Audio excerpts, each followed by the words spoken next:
Please welcome Administrator of the United States Environmental Protection Agency, Michael Regan.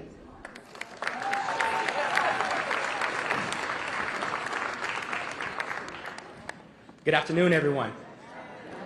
It is such an honor to be here with you all today, and I am so grateful to be here with Vice President Kamala Harris.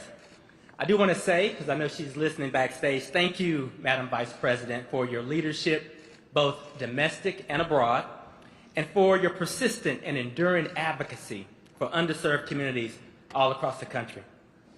Congressman DeLuzio and Congresswoman Lee, thank you all for joining us. I am so grateful for your partnership, your commitment to ensuring the health and safety of every Pennsylvanian. Lieutenant Governor Davis, thank you for welcoming us to this great state of Pennsylvania. We greatly appreciate your leadership. And Mayor Gainey, it is so good to see you again, and thank you for having us with you. And thank you for all that you do for the people of Pittsburgh. Folks, over the past 3 years, I've had the privilege of traveling all across this great nation. From the biggest of cities to the smallest of rural communities, I've met with people from all walks of life and all backgrounds. And there's one thing that we all agree upon, that clean water is essential.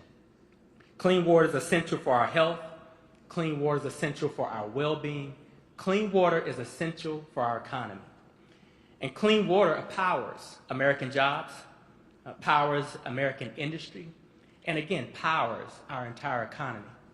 It sustains life, it sustains our environment, and it preserves vital and diverse ecosystems all across this great nation.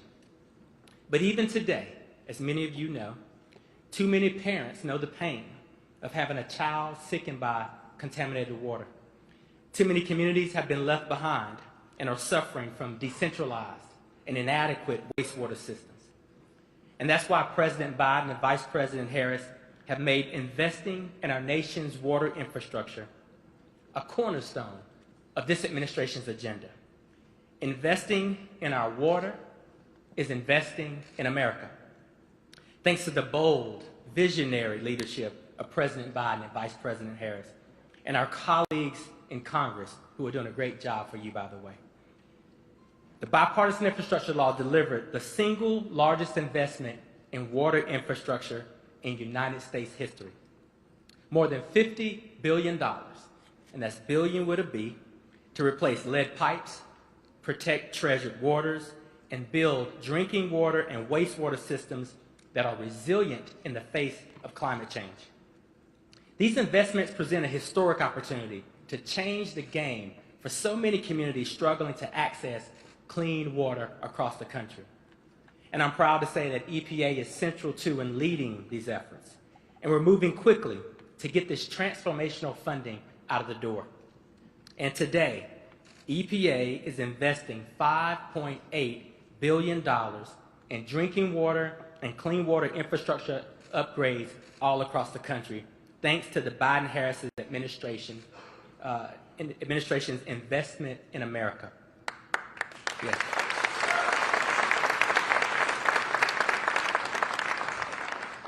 Now, almost a year ago, Pittsburgh celebrated the removal of the 10,000th lead service line. And with a recent award of over $32 million in state revolving funds, the city is set to remove more than 2,600 lead service lines in and around Pittsburgh communities this year. Today's funding announcement is only going to help accelerate this great progress and ensure that even more communities across Pennsylvania have access to clean, safe, and affordable water.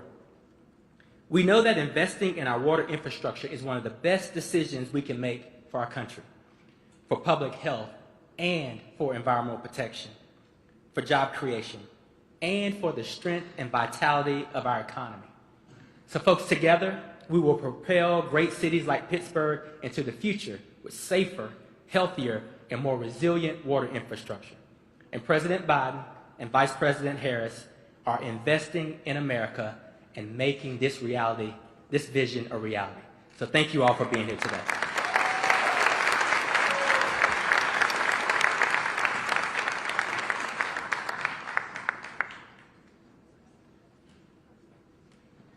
Please welcome City Clerk for the City Council of Pittsburgh, Kimberly Clark Baskin.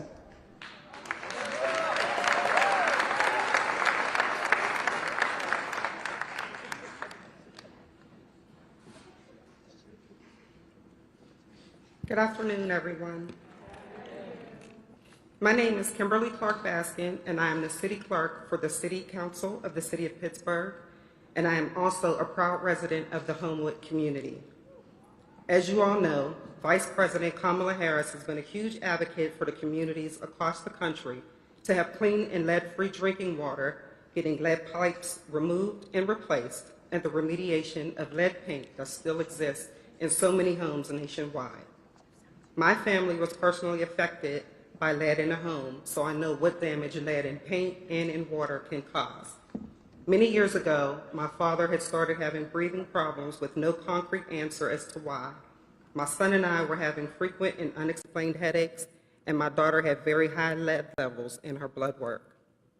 Everyone's health issues were concerning, so my father took the next step to contact a program through Allegheny County to get a lead remediation done in our home.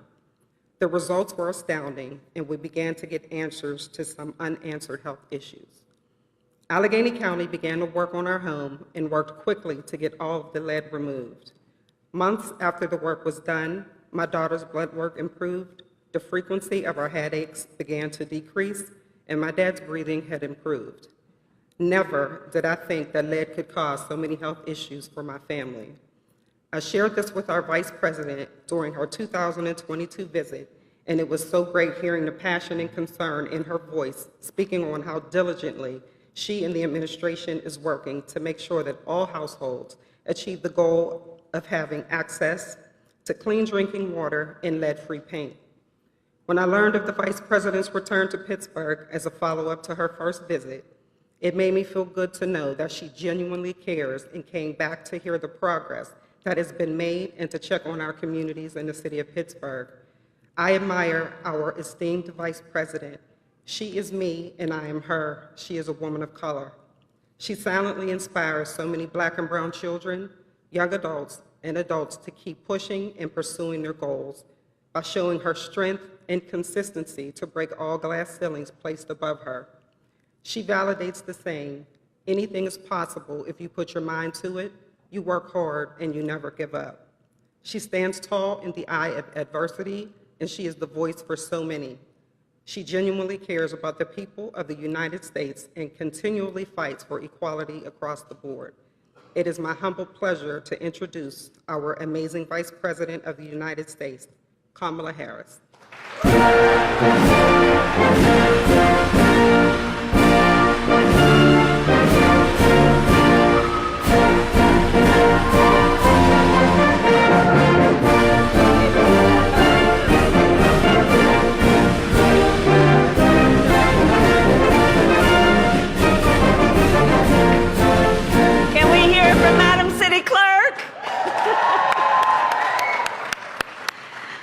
Good afternoon, Pittsburgh. It's so good to be back with you. Please have a seat. Thank you. It is so good to be back in the city of bridges. I appreciate all of you and all the leaders who are here.